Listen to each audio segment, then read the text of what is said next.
We've got everybody with us right now. Pastor Wade, Pastor Henry, Dr. Henry, Pastor Hayes, and Dr. White. Those of you that may just be in the process of joining us, you'll recognize that we had to take a quick hiatus to try to fix some technical audio issues. Hopefully that is fixed and cleared up now. And we're going to just ask you to join with us in praying that the Lord would remove any of those technical obstacles out of the way so that we can address this very, very crucial and very important topic that not just the world is facing, but the church is facing in times like these. All right. Dr. Henry, I'm going to give you opportunity just to test one more time. So if you could just greet the folk as they come back, tell them about our website and what they're going to find at the website. All right. First of all,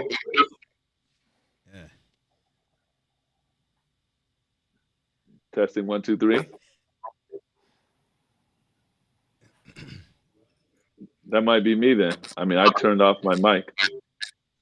I actually unplugged it. Okay. Okay, we are hearing a little bit in that background there. Well, this is what we want to do. We're just going to go ahead and jump in with our guests. Hopefully, our guests are good, and we've a lot of time has gotten by today. So we're going to just jump in with number one. Again, Dr. White. But before we do that, just a quick brief introduction. We stopped the feed just a little bit ago when Dr. White was getting ready to tell us just a little bit about herself. So, Dr. White, in the next 34.5 seconds, we want you to just give us a very brief, quick overview that we did not include in the intro as we introduce you today, and the time is yours now. Okay, well, it's great to be on Pastor's Roundtable. I'm a huge fan. I'm a licensed marriage and family therapist here in Florida. I'm CEO of Platinum Life Counseling. I previously served as Director of Restorative Justice at the Ministry of Justice in Jamaica. I serve in team ministry with my husband, Pastor Jones-Whyte. He is the senior pastor for the Windermere and Emmanuel District of Churches. Love to my church family. And we serve all over the world together doing evangelistic crusades. And he's also a gospel music artist with his song, Everything Lord, out now. All right. Hey, praise Awesome, the Lord. awesome. Amen. Amen. That is so awesome to hear. We want to maybe get some links to some of that music and some of those other ministries to share with our audience before we leave today. We also have with us the Garrison Hayes. Garrison Hayes is with us today. We are excited to have him with us as well. Now, I messed up a little while ago when I gave the pastor's wife 34.5 seconds. We normally reserve the short times for the preachers in the house because we know how preachers roll. So I'm going to give Pastor Hayes, you've got 28.9 seconds to go ahead and just share with our audience anything you want to share with them. It might be a shout out to mom, whatever it is, but something that we did not include when you were introduced a little bit earlier that you want our audience to know. The time is yours, sir. Well, I just want everyone to know that it's great to be here. It's awesome to be able to share some space with Dr. White and these OG pastors. It's just amazing to be able to spend some time here with you all. Thankful for the opportunity. And maybe something that you didn't know, go find me on TikTok. I'm on TikTok. You can search my first and last name, find me on there. Follow me. You don't have to follow me, but that'd be nice. Awesome. All right. Well, thank you guys so much. We just want to jump in now and tackle this topic of cancel culture. Pastor Wade, you want to start us off here as we jump in this afternoon? Well, yeah. So listen, we were as we were preparing for the show, we were looking at why all these committee meetings have been canceled, and what's the reason for this cancellation? Everything is being canceled. I know conferences that had a calendar and they had an agenda, and all of a sudden canceled. Now, yes, we know pandemic, we know COVID-19, but it was just like everything was canceling one after the other, one after the other. And then I found out that there's a whole subculture of this concept about canceling, cancellation, cancel culture. I want to ask this question. Cancel culture is a term we have been hearing quite a lot of in recent times. For the purposes of this discussion, is there a coincidence or a concise definition of the term cancel culture and how it originated? Can any of you share some light on that for us?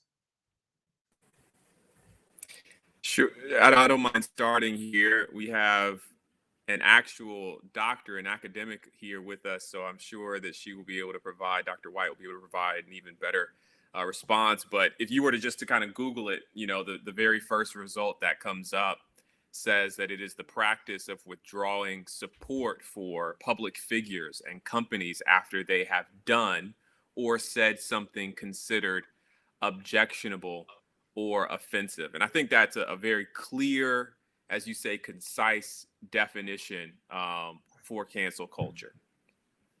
Wow.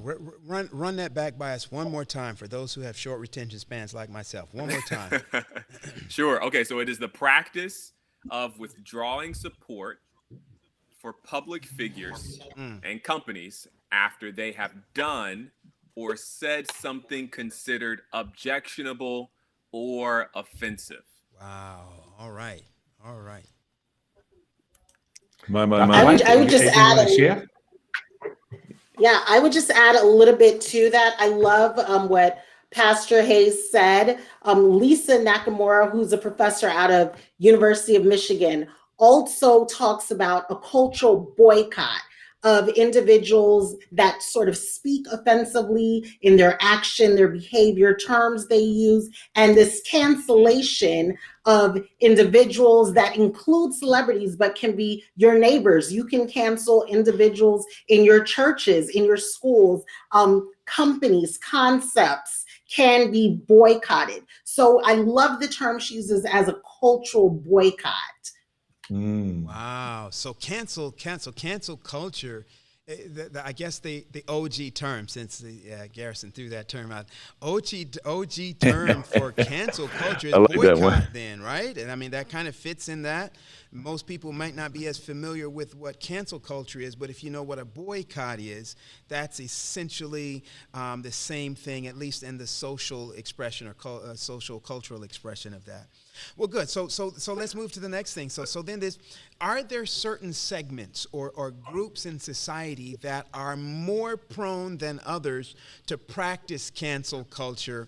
And if so, if there are segments of society that are more prone, what makes this so? What contributes to this? So again, that's a two-part question. Number one, are there groups or segments in society that are more prone to practice cancel culture than others? And number two, if that is true, what are some of the contributing factors to why certain groups are more prone to this?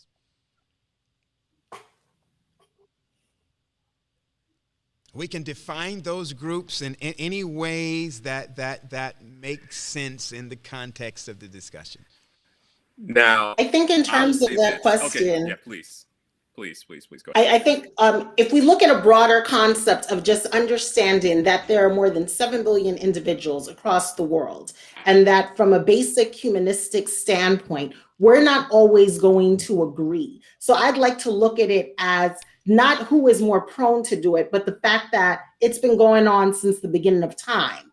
And so now I think it's important for us as church folk to look at the dangers behind cancel culture. In Psychology Today, one of my favorite articles talks about accountability that we must take. And there are two dangers. One, in this whole notion of it's an all or nothing when somebody does something bad or offensive to us. And the second thing is that we risk teaching our kids that there's no room for growth. There's no room for learning new meaning. And so what cancel culture, somebody does something to offend, somebody hits you below the not reach up to the standards that we've set, and we oust them, we ostracize them. As Christians, that's a dangerous concept. So I would want us to shift focus into that gear. Now, I appreciate Dr. White and Okay, Pastor go Hayes. ahead. Let me just say Yeah. this regarding that. This cancel culture. I mean, they will go back on things that you've done 20 years ago, and they'll bring it up, and they'll say, because you did this, because Jimmy Fallon, last year threatened. I mean, canceling him and other these pop stars, these entertainment people this thing is dangerous. It really is. Go ahead, Pastor Hayes. I think you were going to say something. Yeah. I'm appreciative of this program because I actually think that we'll have some really meaningful dialogue here with maybe some meaningful and material kind of disagreements. If I were to answer that question, I would honestly say that, answering this question about which groups, are there certain segments or groups in society more prone to practice cancel culture than others? I would absolutely say that, yes, there are. Truly, there are. And honestly, if we were looking at this from a historical perspective, white people, more specifically, white men, have been the most prone to practicing cancel culture over the years. I mean, truly, if you were a person of color, God forbid, you were a Black woman at almost any time in history who had the audacity to have an opinion contrary to the mainstream up until very recently, you were going to be subject to cancellation. It might not have happened on social media. It might not have happened on the mainstream news, but you were going to have a hard time getting a job. If you were a Black man growing up in the time when my father and my grandfather and these people, when they were growing up, you were a Black man who had the audacity to look a white man in the eyes. You were going to be subject to a form of cancellation. You were going to be canceled from your town and forced to leave to the north. You were no longer going to be allowed to work in that place or live your life peaceably because of something that you said or did. And so I find it, somewhat appalling that there are that the very people who, for all intents and purposes, have championed the action of cancellation in society, are now sitting in the seat of being the most concerned that cancellation might be coming their way. In many ways, I believe that cancel culture is a function of people who have historically not had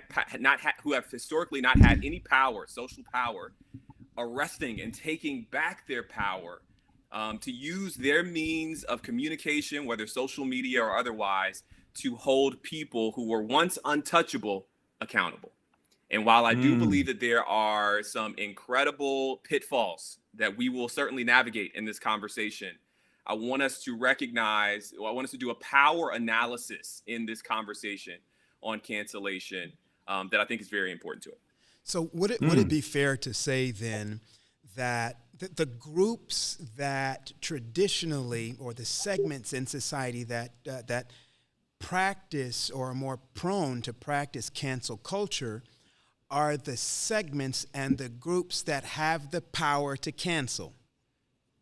Because not everybody has the power to cancel everything. So you have to have power to cancel. There are a lot of folk that want to cancel a whole lot of stuff, but they don't have the power to do it. So if it's in a segment or a society where it's a male-dominated society, then males are going to be more prone to do canceling because they have the power, whether it's in the majority, whether it's an issue of simple majority, or an issue of prestige and culture and tradition. Those are the things that place them in the position to be able to have the power to cancel. So that doesn't just have to be white males. It can be males. If it's in a matriarchal society, then it would be women who would have, or at least women in that are high up in that tier, that social tier, that would have the power to be able to do that. Good. Anything else anybody wants to add on this? The groups, because Dr. White brought up, I don't want to cancel her comment. She said she didn't want to. She wanted to talk about some other aspects of that, and I'm going to give her a chance just to kind of dig in a little bit deeper on that. But anybody else on this topic right here where we are? No, I like what you said, Pastor Paul. The groups that have the power are the ones that are able to initiate the cancellation. And again, when we look at the entertainment industry, the major group that is watching those shows or listening to the music, whatever it is, that's the group that has the power to cancel. So the cancellation is in the power of the people who are benefiting from those services. You're barking right up Pastor Hayes' tree. He likes hearing that. Right. Now here's the thing, and let's get to Dr. White. But the thing about, and I guess it might even be covered in the next question, but the thing about this cancel culture that is scary is that they are going back. Like, you don't even have to do something recent. Like, they go back 20 years. They go back. In fact, as I'm thinking now, there was a particular person who, had a good position, and people saw some of the videos that this individual had on YouTube, and they went back, they brought that back, and he was canceled. I mean, he couldn't get, anything where he was, and it was a very hard time. So I think that's the danger, just that ability. Well, it could be a danger, it could be a pop, but they go back is what I'm saying. They read up, they look at those videos, they see what you've done in the past, and that will come back to haunt you. And so that's the thing about cancel culture.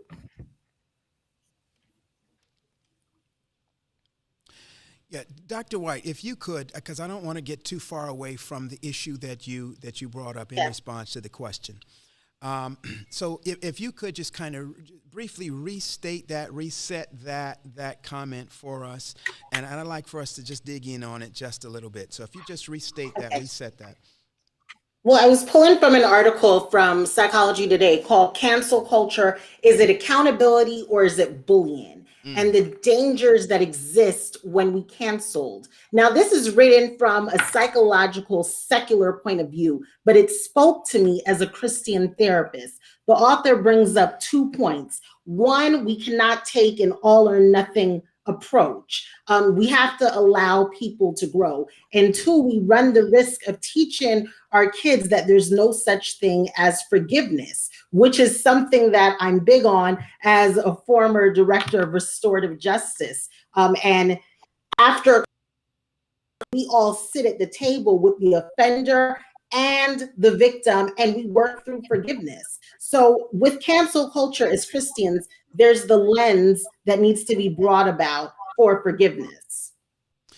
Good. Well, that brings us really, as Dr. Henry kind of intimated, to our next question, and that is, in this culture, is it innately something that is negative? Is cancel culture innately negative or bad or evil or wrong? Or are there some positive virtues in the concept of cancel culture? Or instances where it is okay or where it is the morally right thing to do to cancel something or someone or some idea. See, we do that canceling in all those different spectrums. We cancel ideas, we cancel behaviors, we cancel people. We do all of that. But is there any form in which this cancel culture is just an innate thing, and is it just how we use it, or is it in itself a bad thing? Right. I would add that I believe that it's the aspect of accountability. You asked about, is there anything good that can come out of cancel culture? Sure, accountability. For every consequence, there is a reaction to the things that we do, good or bad. And so I was reading another article in Harvard Business Review the other day, and it spoke about accountability is great because it allows us to be authentic with who we are. And so now, when we're about to cancel somebody or an idea or a concept and culturally boycott, we have to examine the true behaviors of the organization. We can look at an organization such as the NFL and what the NFL stood for and why certain things were canceled due to the marginalization of predominantly color. We can look at that, for instance. Okay. Yeah, I was about to go there, Pastor Hayes, because as you brought this out earlier, there's a whole segment of society right now that is up in arms over cancel culture. But you go back 4 or 5 years, it was that same segment of society that was trying to cancel football players for kneeling during a football game. They were trying to cancel them then, and now they are the ones protesting cancel culture, perhaps more vocally than anybody else. Yeah, I think that, again, I want to use this term, and I'll use it several times, which is kind of a power analysis. I mean, really, if we were to analyze power and power dynamics in these conversations, I would challenge us to really kind of dig deep and ask, like, who's been canceled, actually? Like, who's actually canceled? I think we are afraid of cancel culture. It's a boogeyman that really doesn't exist. I mean, really, is it real? Are people really being canceled? Is really where I would challenge us to ask that question. I think making money, still employed, still in power, still governors and still politicians, right? The people who we think about, they still kind of possess that power and possess their positions and their authority and even their influence, even if they aren't on your TV in the way that they maybe once were before. And so I really want us to do that power analysis. That's one. And two, I do think that there is a redeeming quality in quote unquote cancel culture. It really is the power of the people to lift their voice, to collectively, collective bargaining agreement to say, like, this person causes harm. I so appreciate Dr. White's background in restorative justice. I mean, really asking these questions of who was harmed and what, do the harmed need, and whose obligation is it to meet that need, the need of the harmed. I mean, really, these questions are powerful questions that have been ignored. And when we use our collective voice to hold people accountable, those questions can be answered. And that is a redeeming quality of the quote unquote cancel culture. I don't know. Yeah, Dr. White, I have a question for you, Dr. White. Dealing with the work that you used to do in Jamaica, when we think about canceled culture, canceling in some forms the individual from doing anything because of something they did collectively, how would you balance restoring these individuals to be productive in society? It seems like, yeah, there is definitely an accountability that takes place. So you see these boycotts, and I think I'm boycott some of these other things that we did.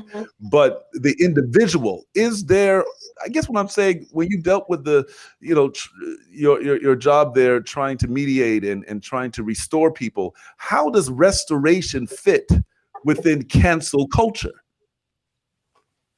Thank you for bringing that up. It's a wonderful thing to see somebody have an altercation and a machete is involved.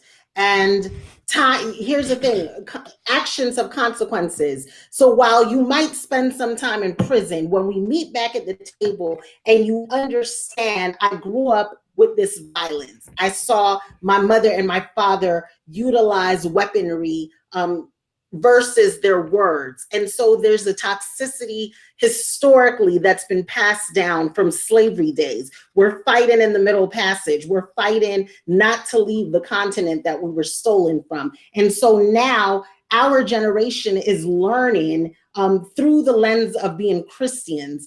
They're seated at the table to hear truth, to have forgiveness, but there's still consequences to your actions. We may not be friends after this, but you will be my brother and I'll be your sister. I am your keeper and you are mine. So we can walk hand in hand for the good of society. And I think that's the biggest takeaway I learned during my time doing restorative justice, that there is room for redemption. Apologies are great, but that's a first step. Apologies don't always lead to reconciliation. So I have a question. I'm not sure if you covered a little bit of it. This concept of boycotting took a new light when we were in a pandemic and everybody had a platform. Everybody talked about whatever they wanted to because of social media. And there was a whole movement to I don't know if it's just to embarrass, but there was of looking at what was being presented, whether it was an all-male panel or a panel of one particular color. And there were some folks who were canceling those individuals, pastors in particular. Within my genre, there were a lot of pastors who got slammed. I think Pastor Hayes, you kind of brought it out in saying that, well, yeah, they still pastoring, they're still working, but the stigma is still, I mean, we talk about a boogeyman, but it's real. When you have been shamed publicly like that, there is a stigma as to, how quickly do I jump back on the horse and keep going? And when it's coming from your church people, oh man, it's even worse. The question on the table, you talked about restorative concept. It's in this cancel culture mindset, especially within the church. Should we take a restorative? Is it not responsibility that we're doing in making sure that the right thing is said and the right thing is done? The responsibility? If I could add to that very quickly, and then that is, because it sounded like Pastor Hayes, you were saying that Colin Kaepernick wasn't really canceled. Even though we don't see him in the same space and all that kind of stuff, people who had been canceled, it sounded like you were saying, yeah, people tried to cancel them, but they're still there. They're still there. And last I checked, Colin Kaepernick is still not playing in the NFL. There are certain pastors, like Pastor Wade was talking about, that still are not pastoring, that still are not doing, because they were I don't know if I want to say victim or recipient or whatever of cancel culture, casualty of cancel culture. So yeah, if you could just flesh that out a little bit more for us. Yeah, I want to be abundantly clear and say that Colin Kaepernick was absolutely blackballed, which someone put that in as a comment. He was absolutely kept from his employment. I mean, he is a football player, and the NFL has already admitted that there was a coordinated effort to prevent him from playing in the NFL. They have admitted that is on record.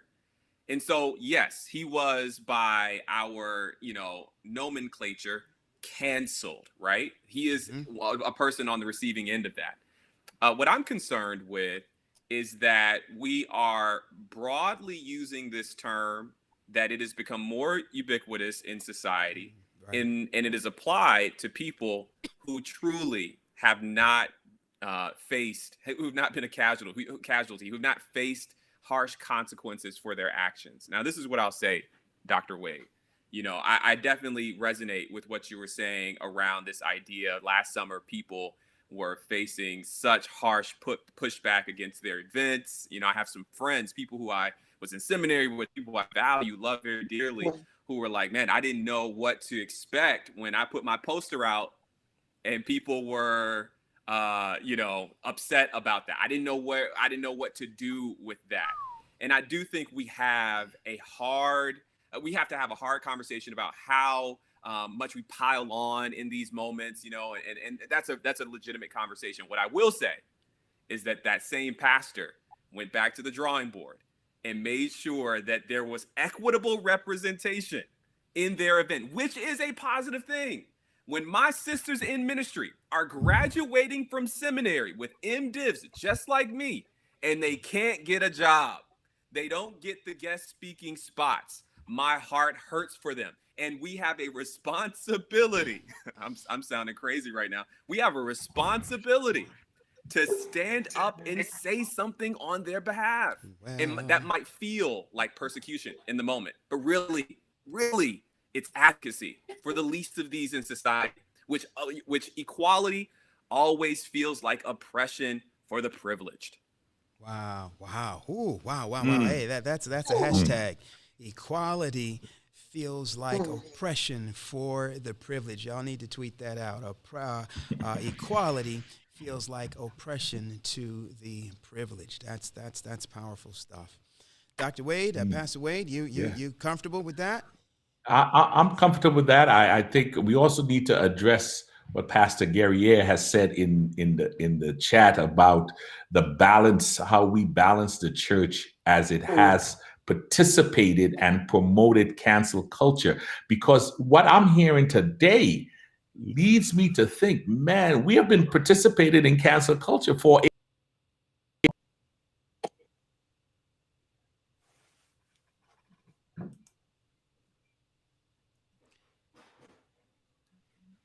Yeah, Pastor Wade, you clipped out on the very last part of your clicked out the last word. Yeah. basically saying that we have been participating in cancel culture for a long time. It has been part of our nature. You could read in the chat about how we treat young people, how we treat young women, as opposed to how we treat young men. We sometimes cancel rising star preachers. And I'm only working within my genre. Because it's much clearer there. So we have, as a church, we have been practicing cancel culture tactics. I may not have called it cancel culture, but I am interested to hear Dr. White, Dr. Hayes, how can we turn this thing around as Christians? Because we ought to be at a different level when it comes to cancel culture. And how we utilize those tools. I would say I love that question, Dr. Oh, no, go Henry. ahead. No, go ahead. I would say that from the work that I did and from the work that I continually do as a therapist, the heart of my work is forgiveness and teaching and motivating people to live joyfully. We cannot live joyfully when half the people are upset.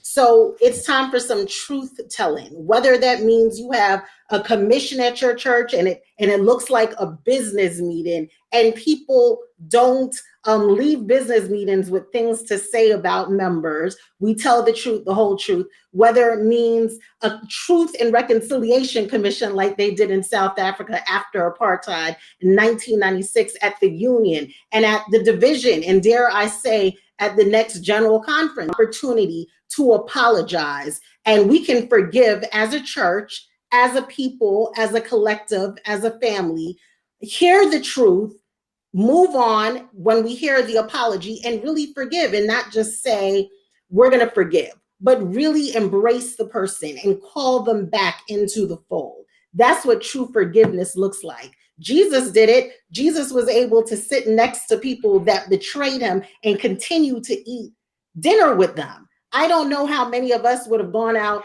to Olive Garden and sat beside somebody that had betrayed us and continue to say, pass the bread, pass the salad. So it goes to the heart of human decency and Bible. Treat my brother as you would yourself. Do unto others as you would have them do unto you. The golden rule. We need to start with that as just a simple precept for how.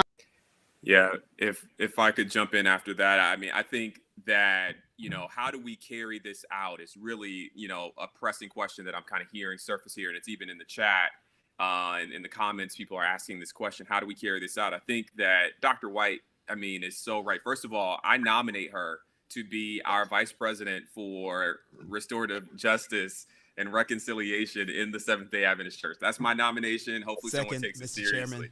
Is it second? Okay, all in favor? Aye. It's been moved. It is carried. I think she's absolutely right that we need a process that allows people to come to the table and share truthfully. And so as on an individual, kind of maybe a church to church, or in your communities, or in your family, create the space for that exact thing to happen. That's definitely so easy, and that's a thing that we can do right now. Another thing, though, that we can do is to also have policy and practice in place that makes sure that there is accountability. I mean, elephant in the room, perhaps not for everyone, but for me, as I'm thinking about people who've been canceled, I'm also thinking about the surfacing of sexual misconduct that has taken place in several different areas of Christianity, and some here on our very own front porch. We are aware that there are those who have gone there, who have done things that are unconscionable. And we have to ask ourselves, what is the process in place to protect pastors and to protect members? What's the process? How are we going about this? Are we thinking ahead, or are we reacting? And a lot of this talk around cancellation is inherently reactive. But what I think we should really be thinking through is, how can we get ahead of these issues by putting parameters in place that allow for people to truly be safe and to truly be taken care of and loved the way they deserve to be loved. I think you said a lot. I want you to go ahead and define that cancel culture again. Those of us who are coming on the show now, we're talking about cancel culture, and Pastor Hayes and Dr. White's with us. You had a great definition. Can you read that definition again about what is cancel culture? I'm looking in the chat. I see a lot of different things happening. People are saying, no, it's accountability, not cancel. There's a lot of things going on in the chat. No mistakes allowed. Tell us, what's that definition again? And I know there are probably several definitions out there, but we like what you and Dr. White said. Can you read that definition one more time? To our audience, as you're getting ready to hear that again, we want you to do something for us that we didn't ask you to do before. We've got a little while left, about half an hour left in this stream. We want you to share this stream. There are some people who want to hear the answer that you're getting ready to hear. They need to be clear. So we want you to go ahead and hit that share button. If you're on YouTube, go ahead and copy that link and send it to somebody so that they can catch at least the tail end of our conversation today. So Pastor Hayes, go ahead and give us that definition one more time. Sure. I'll read this definition here. I actually think it works very well in concert with what Dr. White said earlier. So I guess I'll start and she'll finish here. It says, cancel culture is kind of defined as the practice of withdrawing support for public figures and companies after they have done or said something considered objectionable or offensive. So like we just canceled Derek Chauvin.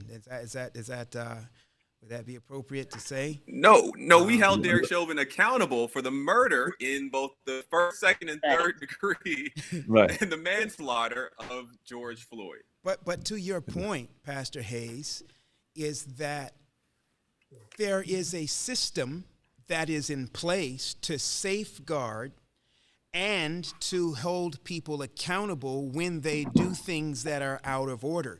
So we didn't have to just on the fly come up and try to figure out what are we going to do or what are we supposed to do with this man, Derek Chauvin. There was a system that was already in place in order to both prevent, and then since it didn't prevent it, now here is the way that we will hold this individual accountable. That's right, Pastor Paul. The canceling, if we want to give an example of somebody who's really been canceled, the first secular person that comes to mind is an R. Kelly. His music is not allowed on certain wave streams anymore because of the gross sexual misconduct that has taken place that is out of alignment with the great songs that were inspired. And I Believe I Can Fly. Well, now you're flying in prison. So that is the accountability along with the cancellation of, okay, now it's hurting your pockets. We're a capitalistic society. So now there's monetary devaluement of your artistry and your talent and your job. As we're talking about this, we had the definition again. So when it comes to the Adventist church, and we talked a little bit about it, we kind of danced around a little bit and had some good dialogue with it. But when it comes to the both of you all gave, which seems to be more than just a boycott, right? It seems to be more than just that. The Adventist church in issues of policy, theology, diversity.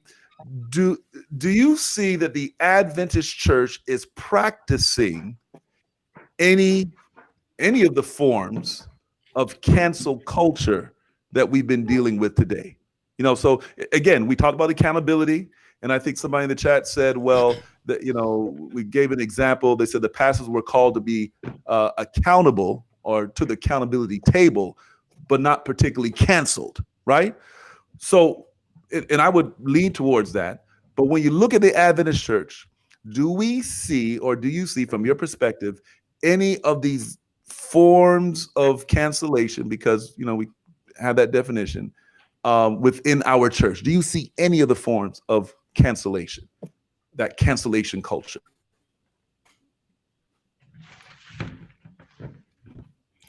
Well, listen, if our guests don't know, we just had something similar to a cancel culture with the New Jersey Conference, okay, and their women's ministries program.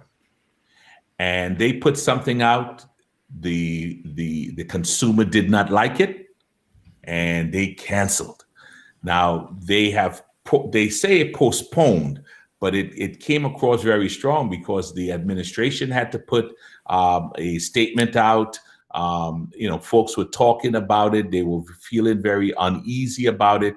But obviously, yes, the New Jersey Conference is not going away, but it does send a message that this probably was a reverse situation where normally the church is the one canceling the individual. Now the individuals cancel the church event or a major church event. So it went the opposite way within the church.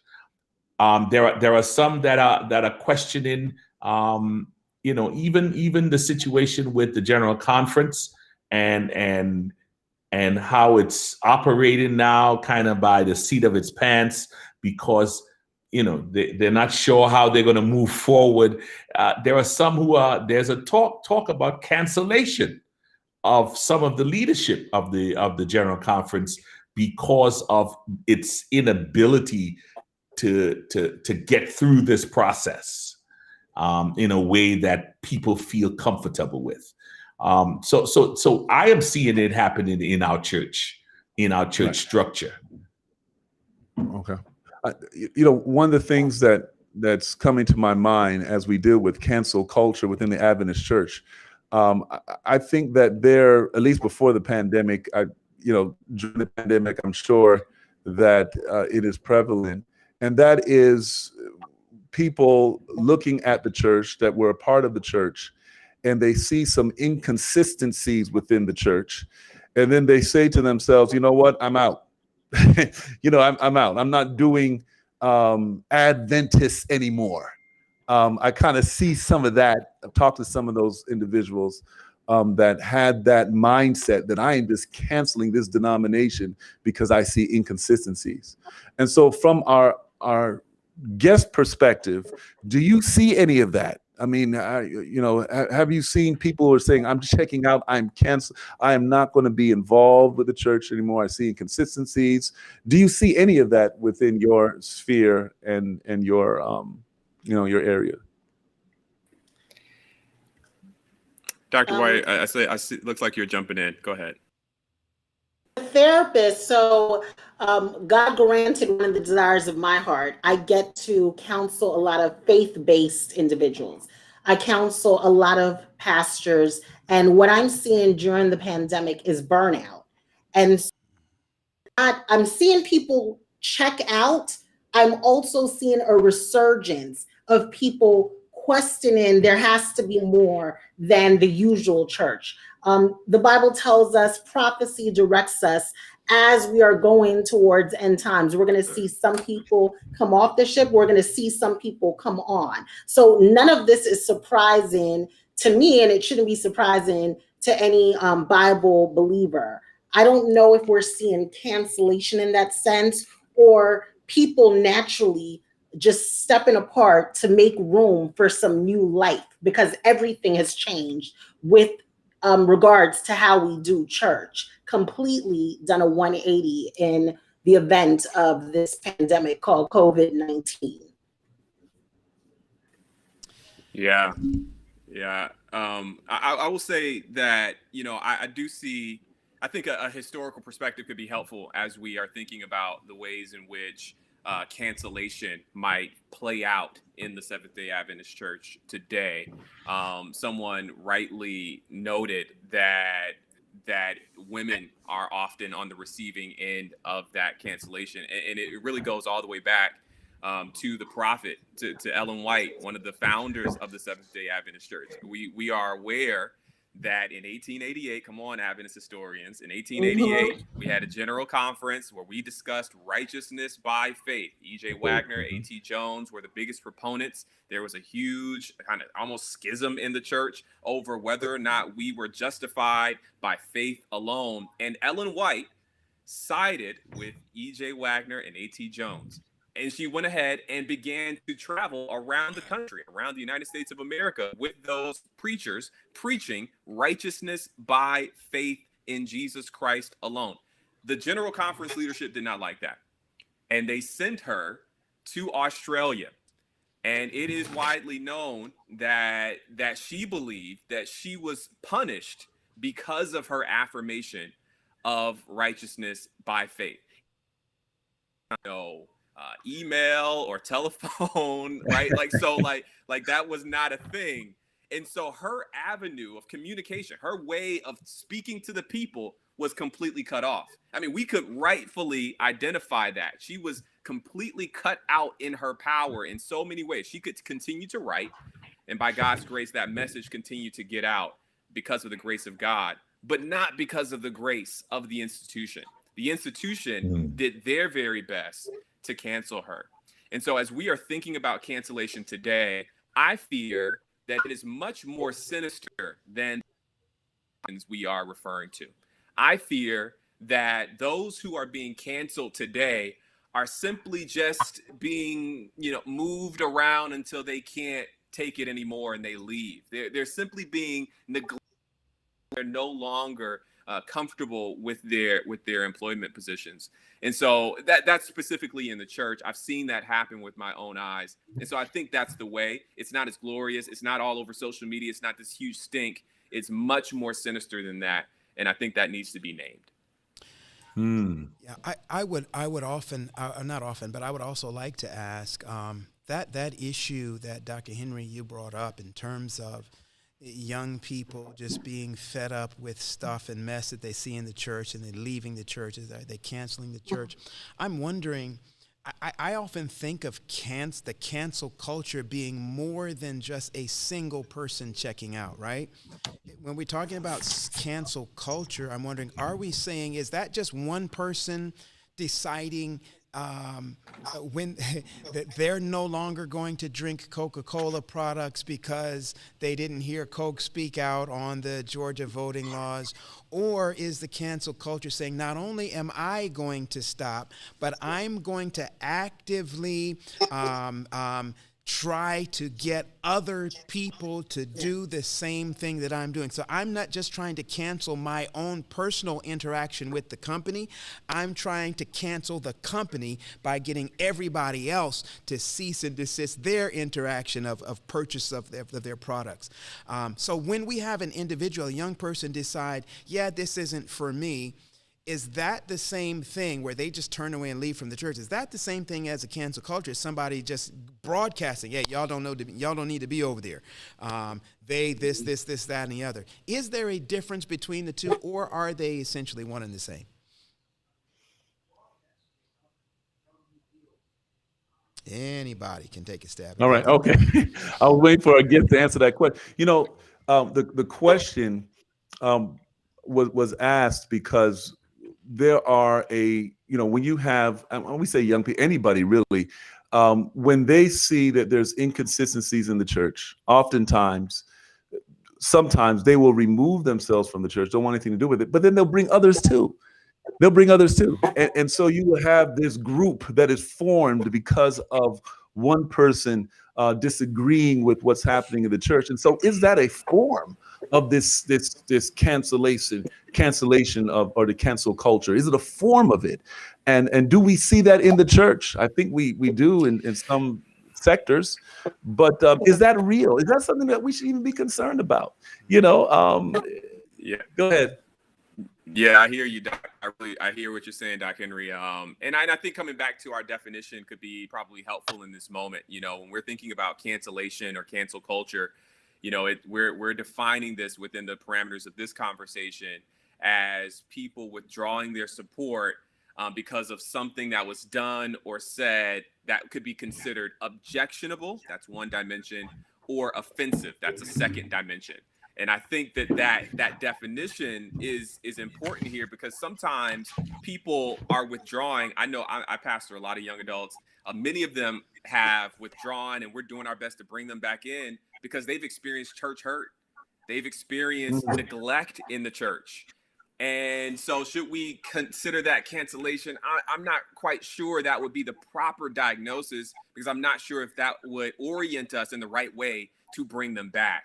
If we're thinking that they're just like, yo, we're canceling, we're out because, you know, forget you all. And we're thinking, well, forget you back, right? Like that could be the response. Whereas if we say, no, these people experienced hurt and pain and neglect. They weren't pastored in the way that Pastor Henry or Pastor Paul or Pastor Wade, or by God's grace, Pastor Hayes would prayerfully pastor them. So my orientation towards you is totally different. It's not that you are a part of this cancel culture. It's that you are someone who needs to be loved and nurtured back into the fold of God, precisely because someone did not do that, or some person did something that harmed you while you were here. I just think it's a different mindset. Let me just say one quick thing, Dr. White. So, Dr. White, so somebody has been canceled, right? The Art Kellys of the world, right? And others. You know, I was reading some CEOs, and there was a professor that said the wrong thing, and they canceled him. Okay, so you are a therapist, right? How do you counsel that individual? What do you say to that individual to restore them? Because we're talking about the cancel culture, but there's this restoration piece that I think that we should consider, you know, in dealing with people. So what do you say to those individuals? Well, by the grace of God, thank God, I can first say I'm a Christian therapist. So I don't have the whole job to completely restore, but we point them back to the cross through some psychological and therapeutic techniques. The first thing is admitting wrongdoing. Let's go through some truth telling. When did you notice that your behavior, your comments were problematic for others? Tell me about your childhood. Did you grow up thinking it was okay to treat women this way? Did you grow up thinking it was okay to talk negatively about marginalized groups? So we first have to get to the root of the issue. Once we can do that, now we can come up with solutions. How can we go forward? What does this look like? How can you become more introspective and keep it real with yourself? And for young people, keeping it 100. The millennials will keep you in check and be like, well, this is where it started from. I find that in counseling millennials, they are much more authentic and transparent in their delivery of what went wrong. And so that's the first step. Get in the person, no matter what age group, to be authentic in their truth telling about where did this start from, your belief system? Because it all goes back to helping them and guiding them towards a paradigm shift of thinking about things in a different, more Christ-like manner. Powerful. I see that one of our viewers, Grindelwald 2024, talked about it's not always that they have been church hurt, neglected, or not pastored well. Some young people have expressed that they don't see the value of church as it is. And I I agree with that in some way, but I also think that maybe the church has or even valued people. And so, sometimes as I pastored, I used to take on the responsibility that if the home and the school is not doing what they're supposed to do, the church needs to step up. The church needs to step up. We can't just say, well, it's the family issue or it's the school issue. The church has a part to play in it, and we need to value our people, not just our young, but all of our people. And we value them by seeing them. I think that's the new term. Do you see me? We value them by seeing them. And I think part of that can help to counter the cancel culture that's out there. I think a lot of the canceling we community with, and that causes us some issue. That's my thought. Mm-hmm. I like that question that was in the chat there. Have we seen an example of somebody being restored fully? And that's a very good question that's out there. We've seen it throughout. And that's Big Brother Pastor Pierre Francois. I saw that comment. Of course, it's called redemption. We've seen this where sometimes you'll see us. Let me use the celebrity as an example. You'll see them do a couple good works. They'll hide out for a little while. They'll do a faith-based movie after some type of sex scandal has happened. They'll do something faith-based to get back into the good graces of the normative society. And we welcome them with open arms once more because we're fickle people. And it's nice to see good things. We'll talk about bad things because we tend to be salacious as a society and want the scandal. But it's wonderful to talk about redemption with individuals. Might I remind us that Prince Harry used to dress up as a Nazi. He's now married to a biracial woman who has called out racism in his own family. So I would say there's an example of redemption or just a 180-degree turnaround. So yes, somebody can get uncanceled through grace. Yeah, I would argue that, I think I've made the point a number of times that I think we have overstated the severity of quote unquote cancellation. I think that it's more of a boogeyman than a real thing. I think that, we can talk about people being blackballed and all that stuff in society, but currently as it is, there are a small number of people who've truly experienced this quote unquote cancellation.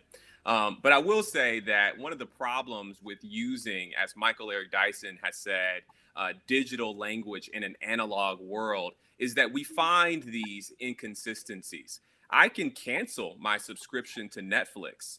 That's true, but I can't really cancel a human being. What I can do is perhaps withdraw my support, right? And a number of people can team together and say, we withdraw our support. But even that doesn't ensure that there won't be a counter group of people who actually reaffirm their support. And we see that in so many areas. I mean, we've talked about R. Kelly. There are people who listen to his music more now. They go out and they stand up for him even more. They're even greater fans than they once were before through all of this. Same thing with Bill Cosby. There are those who have drawn even closer to Bill Cosby. There may be those who say, I'm withdrawing, but at the same time, there are always going to be those who draw. And so again, the term, in my opinion, is a bit overstated, it's a bit aggrandized, and so we find these logical inconsistencies precisely because it is not as total and all-consuming as we may feel it is. All right. Well, listen, Pastor Paul, I'm hearing the music, man. It seems like the time is running down. Do we have time for one more question, man? We got that final question, Doc. I think we can run with one final question. Can I switch that up? Can I give a variation of that final question? Go ahead, Doc. Trust me to do that.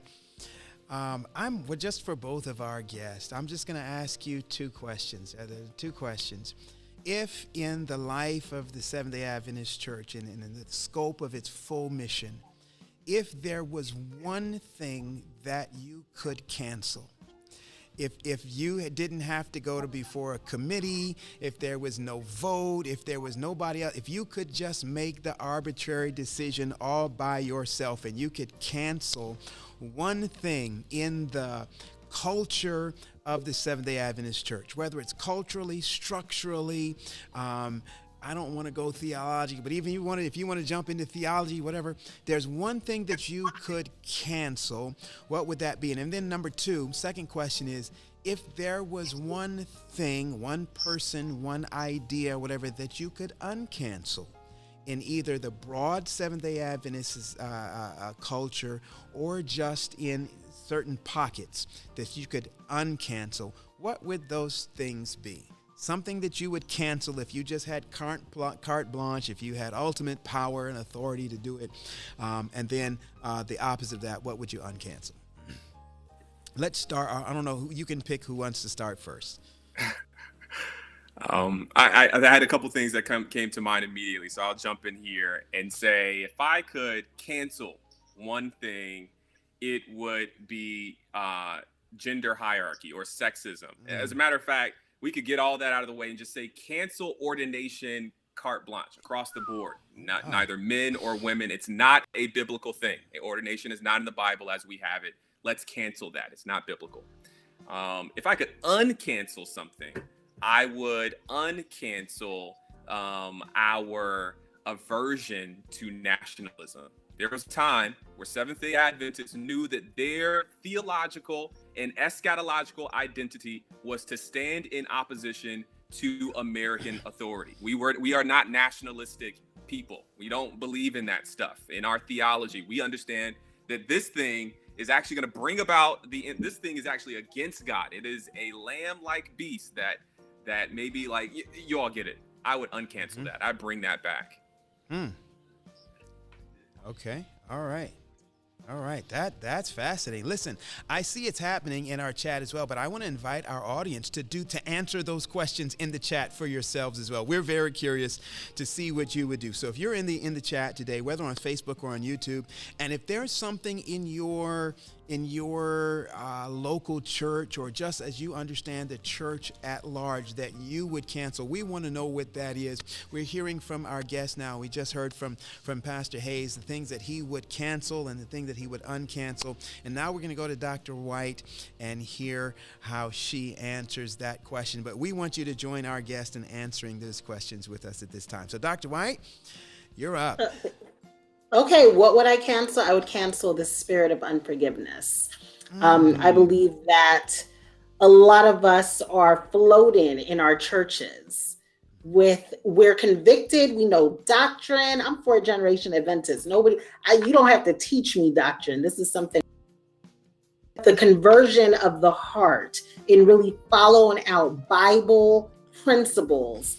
I think we need to take another glance. And what was the other question? What would I uncancel? Would you uncancel something that used to be that's no longer, but you think needs to be here? Oh, I miss Morning Watch. I miss Morning Watch. I would bring that on back. I think that really encouraged the family. We spoke earlier about the altar, the family. A lot of problems we're having with our young people leaving the church is that they don't know church the 6 other days of the week. So when Sabbath comes, it is a great big surprise. It's foreign. It's like that one Netflix movie that keeps on popping up, but you have no interest in it because you haven't bought into it.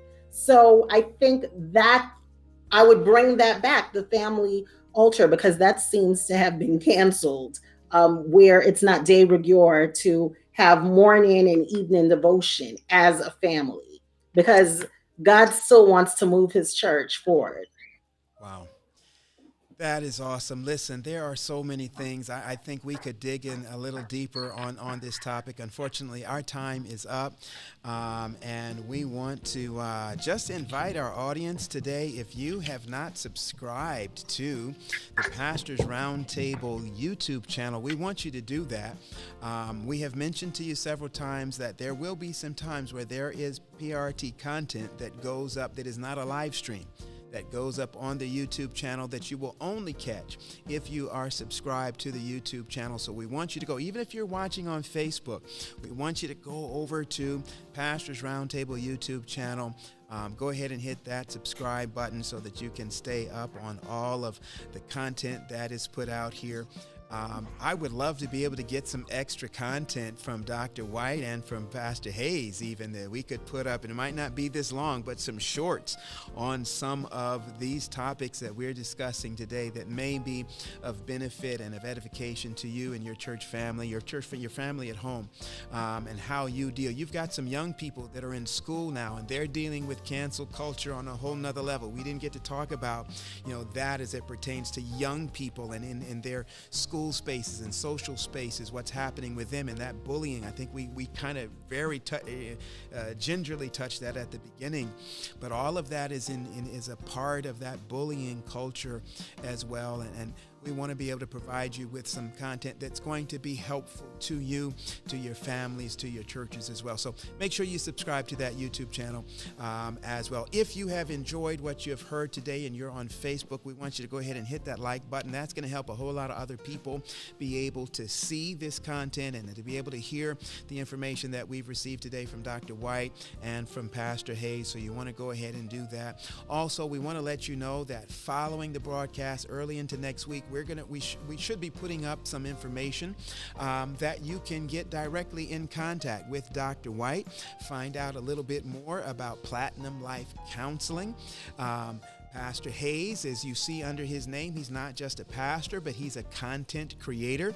We want to introduce you, expose you, if you are not already, to some of the content that he is producing on his own, some also there with Community Praise Church. So if you want to find out more about our guest today, make sure that you go ahead and like the Facebook page, as well visit our website, the Pastors Roundtable website that you see directly above my head there, and in between the two of them at pastorsroundtable.com. You're going to get some more information in the show notes. There you go, Pastor Hayes. The show notes that are going to accompany this particular broadcast for today. Dr. Wade, Pastor Wade, you are back with us just in time to take us out, man. I know my cue. I know my cue. Well, I want to thank our guests for being with us again today. Actually, I was schooled today. I was thinking one thing, now I got something else, and I got some things in my tool belt to help us with this. So here at the Pastors Roundtable, we are just excited that we can minister or partner with you to help make ministry relevant, resourced, and real. Take care, everybody. Guests, stay put. Don't go too far. We want to talk to you right after the show. We'll see you guys next week.